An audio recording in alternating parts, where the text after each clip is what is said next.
Welcome to Wisdom for the Present, where we take ancient truth and bring it into clear, modern understanding. This episode uses AI-generated narration based on human-researched and written material. Glad to be here. So, imagine opening up your social media feed right now. Like the very first video that auto-plays is an influencer telling you that if you want to rid your body of toxins, you need to, do an extreme biohacking routine. Right, like fasting for 2 days and eating only raw meat or something. Exactly. And you swipe up, and the next video is a life coach pitching this pseudo-philosophical framework.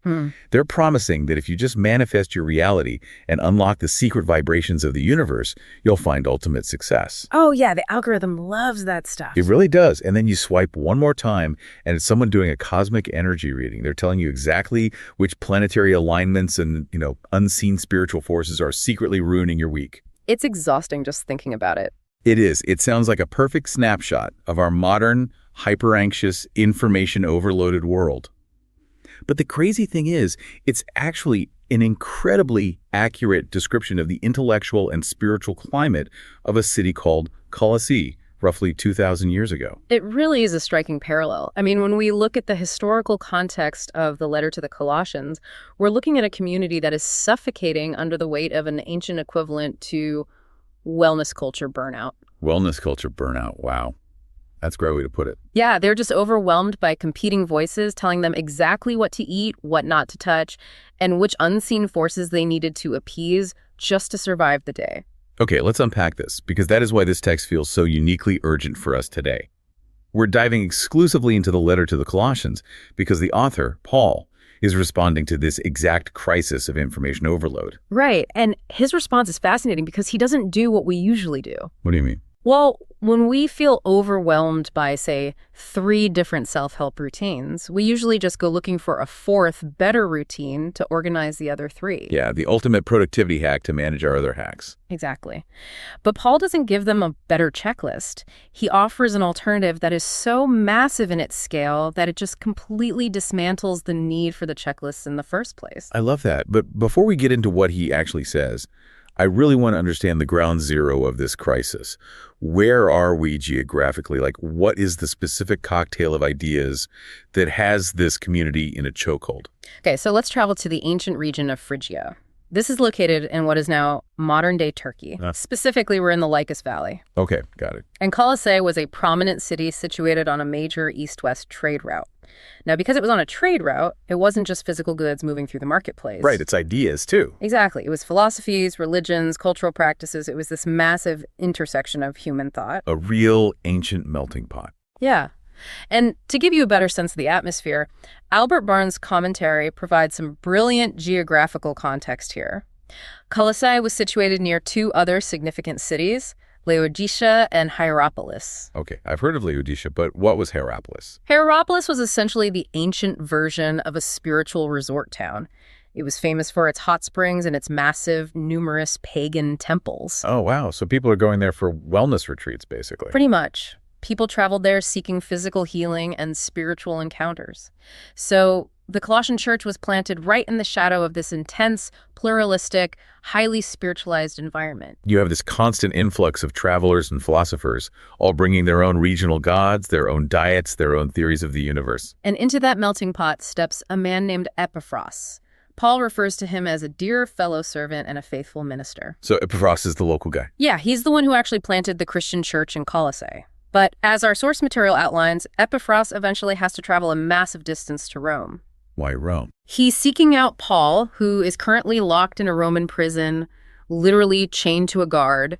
Epaphras brings him a status report on this young Colossian community. And I'm guessing the news wasn't all great. It's a mixed bag. He tells Paul that the church is growing, they have genuine love and faith, but they are in acute danger. Danger from what? They're being infiltrated and distracted by something that historical scholars now refer to as the Colossian heresy. See, when I hear the word heresy, I usually picture one specific rogue doctrine, like a single idea that just goes completely off the rails. Right, that's how we usually think of it. But reading through the commentaries from Barnes and Matthew Henry, this wasn't one distinct religion they were fighting, was it? It sounds more like a bizarre Frankenstein monster of different belief systems. Syncretism is the technical term for it, and you're spot on. It operates exactly like a Frankenstein monster. The Colossian heresy was a highly toxic blend of three very distinct worldviews. Okay, lay them out for me. First, you had Greek and early Gnostic philosophy. Paul refers to this as vain deceit. And Gnostic means it's about secret knowledge.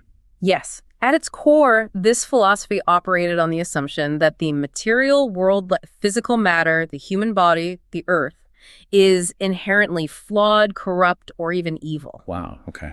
Therefore, salvation or enlightenment could only be found through speculative, highly intellectualized, secret knowledge that elevates you above the physical realm. That sounds exhausting. What's the second part?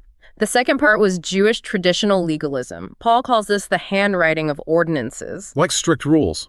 Extremely strict. It involved obsessive adherence to behavioral rules, specifically regarding what you could eat, how you observed new moons, festivals, and Sabbath days. Okay, so we've got secret knowledge that hates the body, mixed with strict dietary and calendar rules. That's a weird combo. What's the third? Third, you had intense mystical obsessions. The text specifically calls out the worshiping of angels and a fascination with unseen spiritual hierarchies. I really want to break down the psychology of how those three things actually function together, because on the surface, they seem completely contradictory. They really do. Like, why would someone obsessed with highly intellectual Greek philosophy also be obsessed with Jewish dietary laws and angel worship? How does that syncretism actually take root in a person's mind? It takes root through the mechanism of anxiety. Anxiety. How so? Think about the human response to a chaotic environment. When you are living in an overwhelming, pluralistic society where you feel like you have no control over your fate, a strict set of rules provides a profound psychological anesthetic. That makes so much sense. If a philosophy tells you that the universe is a terrifying hierarchy of angels, demons, and cosmic forces, which was a super common view in antiquity, you feel tiny and vulnerable. Yeah, you feel like a speck of dust in a hostile universe. But if that same philosophy hands you a checklist and says, if you observe this specific festival, wash your hands in this specific way, and abstain from eating this specific meat, the cosmic forces will favor you. Suddenly you have a mechanism for control. Exactly. Matthew Henry points out that these philosophies alienate the mind from the simplicity of truth by substituting it with a complex illusion of management. An illusion of management, wow. They promise secret knowledge that will give you an edge, but the mechanism itself is built entirely on underlying dread. It makes you wonder how often we do this ourselves today. I mean, we feel existentially terrified about the state of the economy or the climate or our own health, so we hyperfixate on something we can control. Like our daily routines. Yes, we adopt a punishing morning routine. We meticulously track every single macronutrient we ingest. We convince ourselves that if we just optimize our sleep cycles and get to inbox zero, we're somehow protected from the chaos of the universe. It's the modern version of observing the new moon festival. Exactly. The Colossians were drowning in that exact same impulse. They were trying to manage the universe through micromanagement. So Epaphras sits down in this Roman prison and basically says, Paul, my people are drowning in spiritual life hacks. Right. They're terrified of the cosmos and they're trying to fix it by observing moon cycles and starving themselves. Yeah, what do I tell them? And this is where Paul's response completely upends my expectations. He doesn't say, oh, they're using the wrong angel chart, give them this one. No, he doesn't do that at all. He doesn't say, their dietary laws are outdated, give them these new Christian dietary laws. He bypasses the behavioral symptoms entirely. He goes straight for the architecture of reality itself. How does he do that? He responds to their local, anxiety-driven legalism with a breathtaking, cosmic poem about the supremacy of Christ. Let's dig into the actual language of that poem, because the titles Paul uses in the first chapter are staggering. He calls the Redeemer the image of the invisible God and the firstborn of every creature. Those are massive titles. Wait, I'm stuck on this phrase, firstborn of every creature. If I'm reading this through a modern literal lens, it sounds like Paul is just saying Jesus was the very first thing created by God. Like, he is item number one on a timeline of created things. That is a super common modern misreading. Doesn't that contradict the whole idea of him being the ultimate creator? It would, if that's what it meant. Albert Barnes provides essential clarity here. We hear firstborn, and we immediately think of biology and chronology, right? Like the first baby to arrive. Yeah, exactly. The oldest sibling. But in the ancient Near Eastern context, firstborn was a legal and positional title. It denoted supreme rank, preeminence, and authority. Oh, like an inheritance. Think of the inheritance laws of a grand ancient estate. The firstborn is the heir. He's the one who holds the rights of rulership over the entire domain. Okay, that shifts things completely. So when Paul calls Christ the firstborn of every creature, he is not placing him inside the category of created things. He's establishing his absolute sovereign authority over the entire category of creation. Because the text explicitly follows that up by saying, "For by him were all things created, that are in heaven and that are in earth, visible and invisible, whether they be thrones or dominions or principalities or powers." It's an exhaustive list. It leaves no room for any rogue cosmic forces. And then Paul delivers what might be the most structurally profound statement in the entire letter. He says, "And he is before all things, and by him all things consist." Consist. That's a very specific word. What does it mean in the original Greek? That word consist carries the meaning of being held together, of coherence, of being actively sustained. So it's not just a past tense creation. Exactly. The mechanism being described here is not a clockmaker god who winds up the universe and just walks away. It's an active, ongoing sustenance. Wow. If that sustaining grip were released for a millisecond, the universe wouldn't just pause. It would disband and run into absolute confusion and chaos. Them just fly apart. Right. Furthermore, Paul writes that it pleased the Father that in him should all fullness dwell, and that through the blood of his cross he is reconciling all things to himself. So he's bringing it all back together. Yes, he's making peace across the entire cosmos, bringing alienated, warring elements back into structural harmony. Okay, I want to bridge the gap between this amazing cosmic theology and the very grounded, sweaty reality of a person living in Colossae. Let's do it. Because if I'm a first-century Colossian, and I'm currently having a panic attack about whether I meditated on the correct sequence of angelic powers to protect my failing crops, Paul's cosmic poetry might feel entirely disconnected from my daily anxiety. Might feel a bit abstract, yeah. Right.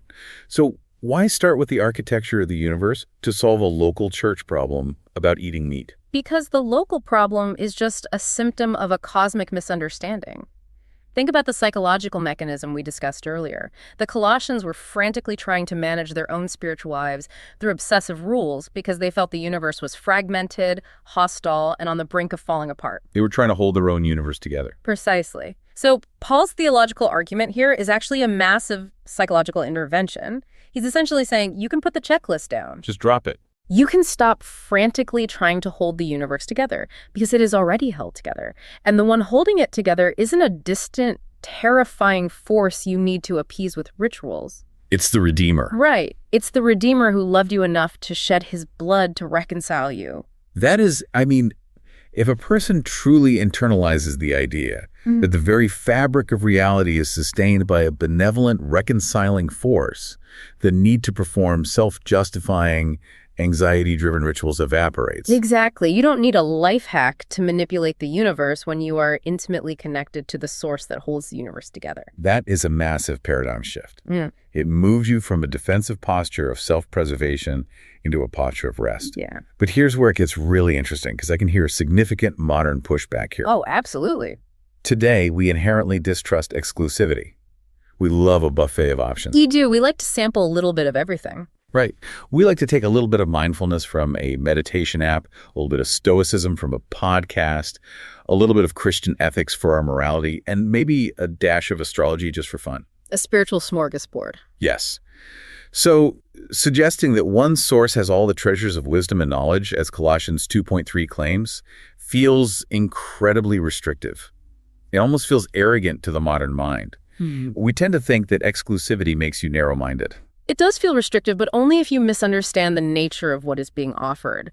The commentators, particularly Matthew Henry, emphasize that this exclusivity is not meant to limit your intellectual freedom. What is it meant to do? It's meant to liberate you from structural collapse. If the premise is true that all fullness dwells in him and he holds reality together, then adding competing philosophies to this foundation doesn't actually add value. It subtracts from its power. It's like having a smartphone operating system that is designed to run perfectly and seamlessly. Okay, I like this analogy. If you decide that exclusivity is bad, and you try to simultaneously install the source code from an old 1990s flip phone and the programming code from a microwave oven into your smartphone, just to have a variety of codes. You don't make the phone more versatile. Right, you completely crash the operating system. The codes are fundamentally incompatible. That is an excellent way to understand the mechanism of syncretism.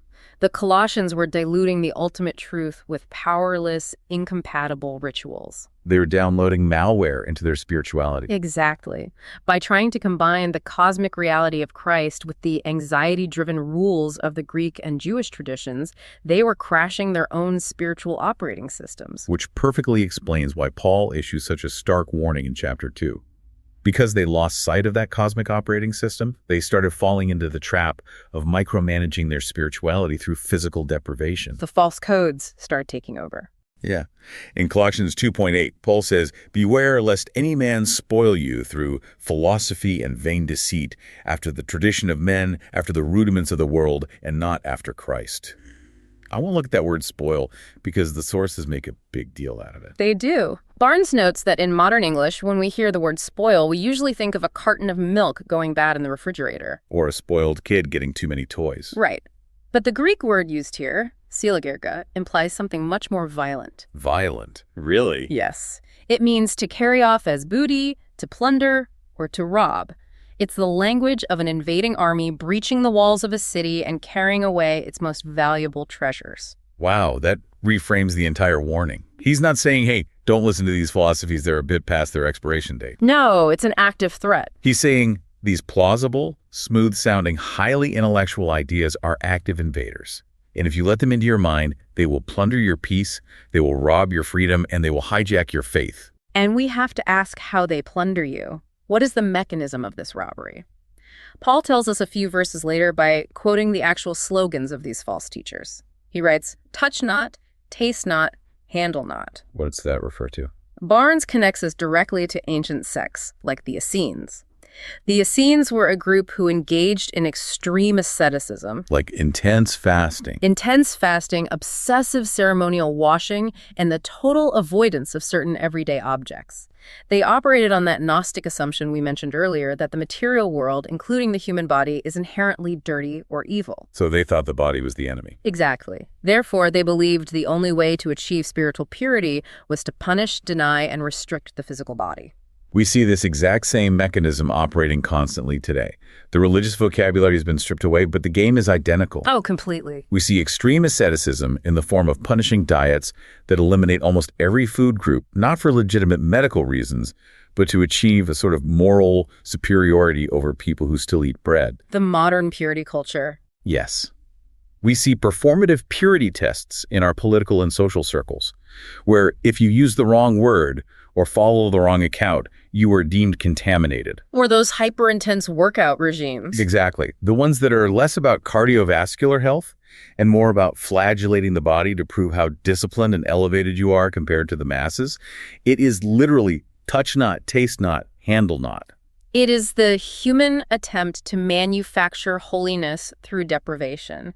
And Paul's critique of this approach is absolutely devastating. What does he say? In verse 23, he says that these practices have a show of wisdom in will worship and humility and neglecting of the body. A show of wisdom, so it looks good on the outside. Think about how that operates socially. When you see someone subjecting themselves to intense physical deprivation, sleeping on a stone floor, eating nothing but raw vegetables, meditating for 10 hours a day, it looks incredibly impressive. You naturally assume they must be incredibly holy or focused or enlightened. But Paul concludes that these things are actually of no value against the indulgence of the flesh. In fact, both Barnes and Matthew Henry draw out a profound psychological insight from this text. They note, "Pride may be pampered while the flesh grows lean." Pride may be pampered while the flesh grows lean. I had to read that sentence 3 times in the notes. That cuts right through the illusion. It exposes the ultimate irony of asceticism. Underneath the mask of angelic devotion, underneath the squalid poverty or the extreme fasting, lies a deeply arrogant, egotistical mind. They feel superior. Utterly superior. They look down on everyone else who isn't as disciplined or enlightened as they are. The physical stomach might be starving, but the ego is gorging itself on self-righteousness. The false humility is actually the ultimate form of vanity. Exactly. It's a brilliant diagnosis. You think you're killing your ego by starving your body? But you're actually just feeding your ego a different diet.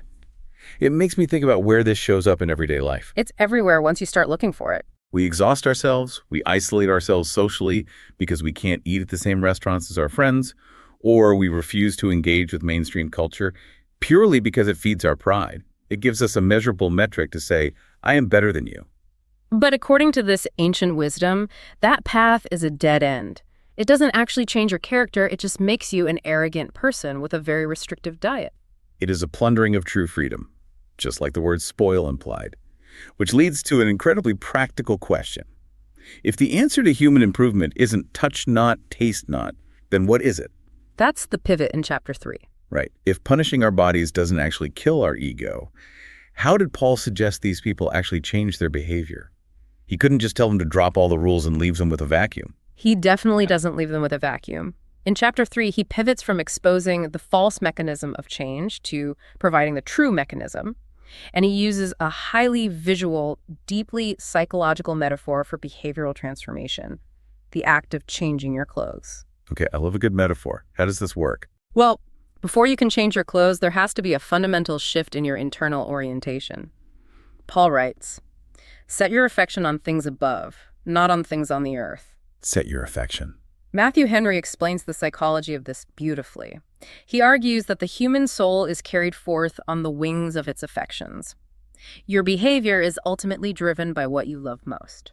So if I love earthly things the most, if your ultimate affection is tied to temporary earthly things, status, material wealth, physical appearance, or the approval of society, your behavior will inevitably be driven by anxiety, competition, and a desperate need to control those outcomes. that sounds miserable. It is. But if your affections are anchored in the cosmic reality we discussed earlier, in the exalted Redeemer who holds all things together, your behavior starts to naturally align with that higher, secure reality. It's the difference between trying to change your behavior through willpower versus changing your behavior through a shift in gravity. Willpower is exhausting. Gravity does the work for you. That's a great way to put it. And from that shift in affection comes the first action step. The text uses the word mortify. It says, "Mortify therefore your members which are upon the earth."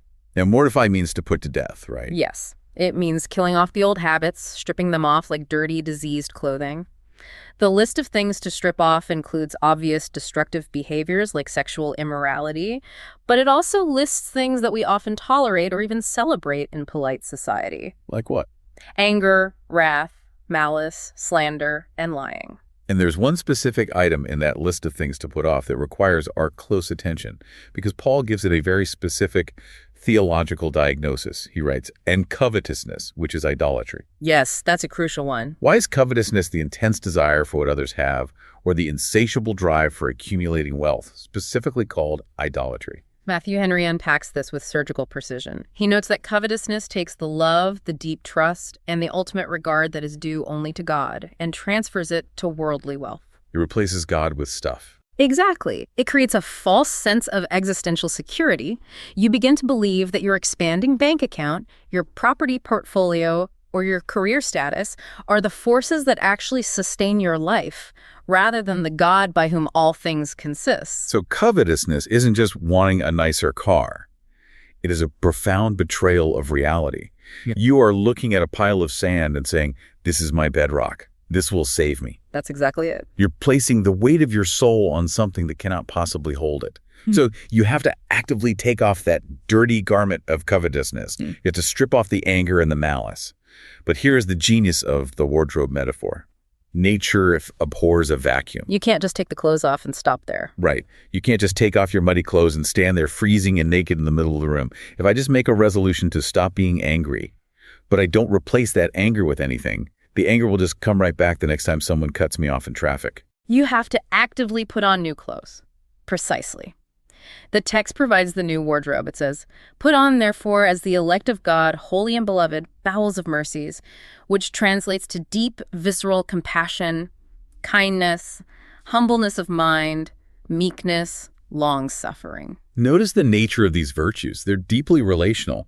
You cannot practice long-suffering or patience in a vacuum. You can only practice it when someone is actively annoying you. Which they will, and putting them on is a deliberate, active process. You must intentionally clothe yourself in these virtues every single day. It's a daily choice. You have to wake up and decide, today, knowing that the universe is held together by grace, I am actively putting on patience, just like I am putting on this jacket. And what holds the outfit together? The text says, and above all these things put on charity, which is the old English word for love, which is the bond of perfectness. Love acts as the belt. Without love, you just have a pile of disconnected virtues that can easily turn toxic. Without love, patience is just simmering passive aggressiveness. Without love, humility is just self-loathing and low self-esteem. That's a profound point. Love perfectly binds these virtues into a coherent, functioning character. That is a beautiful way to visualize it, but we have to address the practical friction here. The real-world application. Right. It's one thing to sit in a quiet room and visualize putting on the garment of kindness. It's entirely different when you step out of that room and a colleague throws you under the bus in a meeting, or your spouse says something deeply insensitive. Because my default setting in those moments is to immediately put the dirty clothes of wrath and malice right back on. Exactly. So how do we make this wardrobe change stick in the heat of a high-stress moment?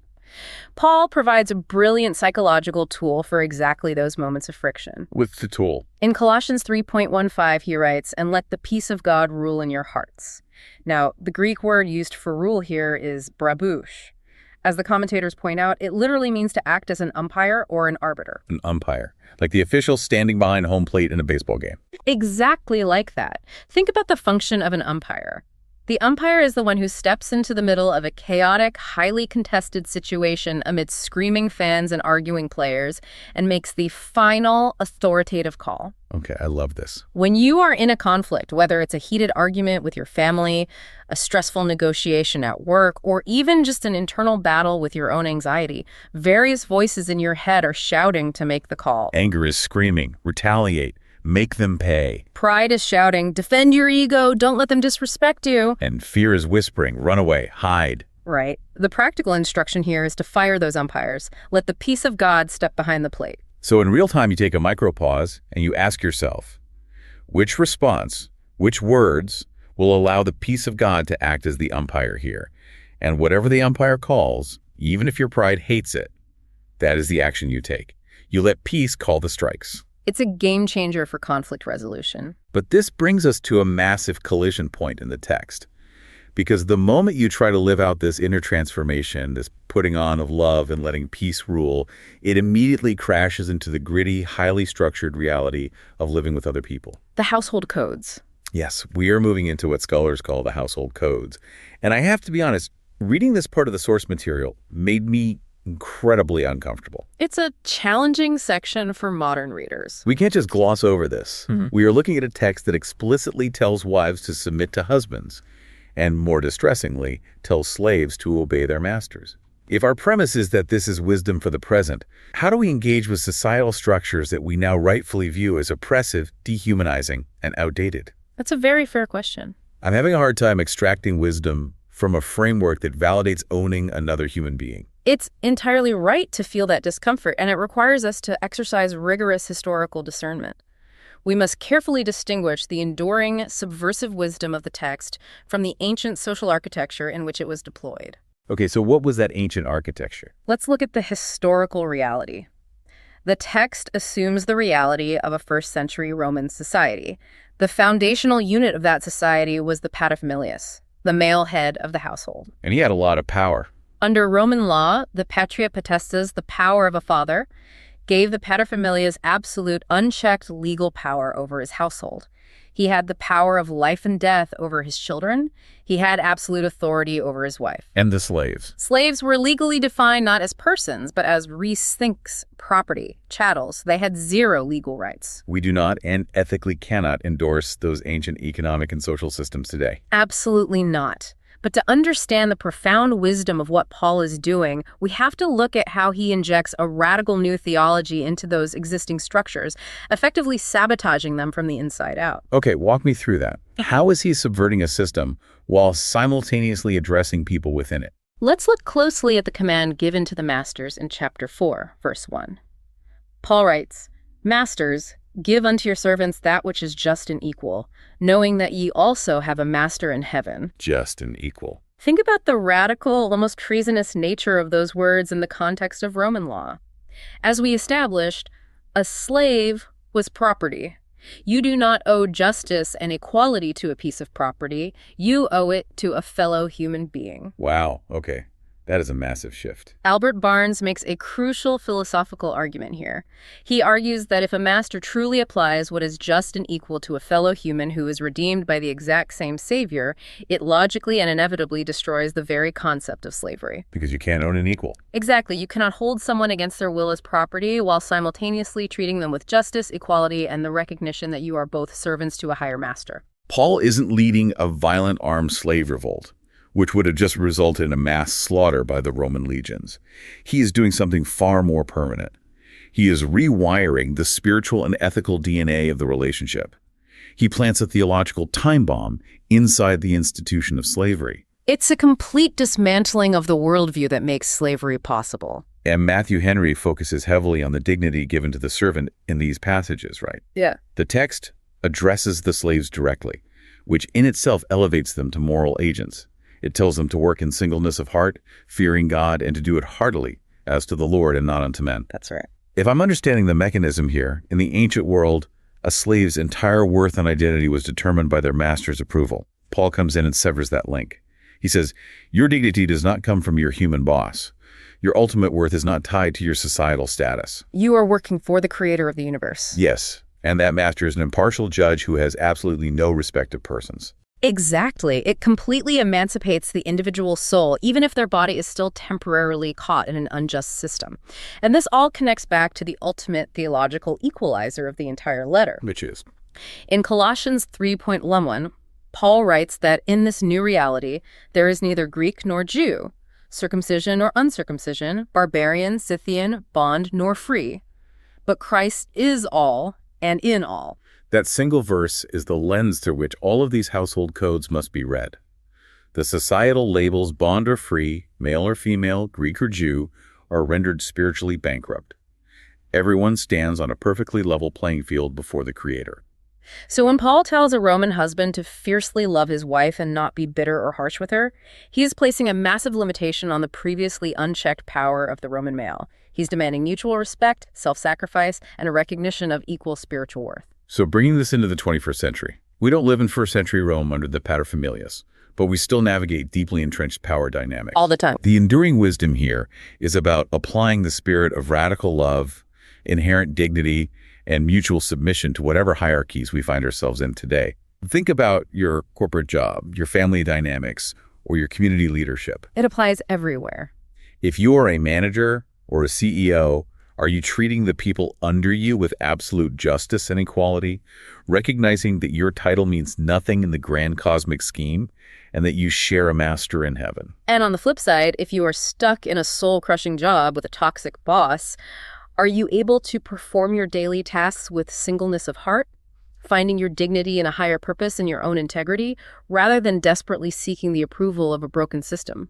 It is about recognizing that in the ultimate reality, the playing field is entirely level. Which naturally leads us to the final sphere of human interaction. We've moved from the inner life of the mind, putting off and putting on, to the intimate life of the home with the household codes. Now, in chapter 4, Paul addresses public life. How we interact with the outside world. Yes. How does a person who has internalized this cosmic equality and inner peace actually interact with the broader, often hostile outside world? The text gives us some very specific advice for our public posture. In chapter 4, verse 5, it says, "Walk in wisdom toward them that are without, redeeming the time." Them that are without obviously refers to the non-Christian pagan society surrounding them. Yes. Matthew Henry interprets this as a call to act with supreme prudence, integrity, and circumspection. It is a stark reminder that your public behavior is the ultimate testament to your internal beliefs. So no hypocrisy. Exactly. If you claim to have experienced cosmic reconciliation and peace, but you are dishonest in your business dealings, cruel to your neighbors, or constantly embroiled in petty public arguments, you're actively contradicting your own message. You must walk in wisdom, making the absolute best use of your time to do good in a dark world. And then comes one of the most famous metaphors in the entire letter regarding how we communicate. Verse 6 says, "Let your speech be always with grace, seasoned with salt." Ah, yes, seasoned with salt. I want to dig into the mechanics of this salt metaphor. Because in modern parlance, if someone is salty, it means they are bitter or agitated. And in church circles, this verse is often just flattened out to mean be nice to people, but it has to mean more than that. It means much more. We have to consider the chemical function of salt in the ancient world before the invention of refrigeration. Okay, tell me what Barnes says about this. Barnes provides fantastic cultural context here. Among the Greeks, salt was actually the emblem of wit and engaging wisdom. But biologically, salt has two primary functions. It preserves meat by preventing corruption and rot, and it makes bland food palatable by bringing out the flavor. Okay, so how does human speech act as a preservative against rot? Speech seasoned with salt prevents the conversation from rotting. Think about how quickly a conversation at work or at a family dinner can devolve into gossip, cynicism, slander, or toxic complaining. That happens so fast. That is conversational rot. Speech seasoned with salt introduces a preservative. It means you have the integrity to gently steer the conversation away from toxicity. You maintain the purity of the truth. I see. But importantly, salt also flavors. Barnes emphasizes that this does not mean every single conversation has to be strictly religious, somber, or overly pious. Because that would be annoying. That would be like eating a spoonful of pure salt. It is overwhelming, nauseating, and pushes people away. Nobody wants that. Right. Rather, whatever the topic of conversation is, whether you are debating politics, discussing a movie, or talking about the weather, your interaction should be imbued with a distinct flavor of grace. It should be engaging, uplifting, and genuinely beneficial to the person you're talking to. I really appreciate that distinction. It's not about cornering the barista and quoting scriptures at them. It's about the flavor of your presence. When people walk away from a conversation with you, do they feel elevated or depleted? Did you bring out the best in the interaction? That's the perfect test. The text goes on to say that the goal of this salty speech is so that ye may know how ye ought to answer every man. It requires deep emotional intelligence. It means you are adaptable. You aren't just reciting a script. You are listening closely enough to give the right answer to the right person at the exact right time. It's highly relational. And as we look at how this all plays out in real life, the letter ends in a way that proves this wasn't just abstract philosophy. Paul ends with a roll call of actual human beings. Yes, the final greetings in chapter 4 are a beautiful testament to the gritty, relational nature of this wisdom. Paul mentions Tychicus, a faithful minister who is physically carrying this letter across the empire. Epaphras comes up again too, right? He does, noting that he is always agonizing in prayer for the Colossians, showing his deep emotional investment in their survival.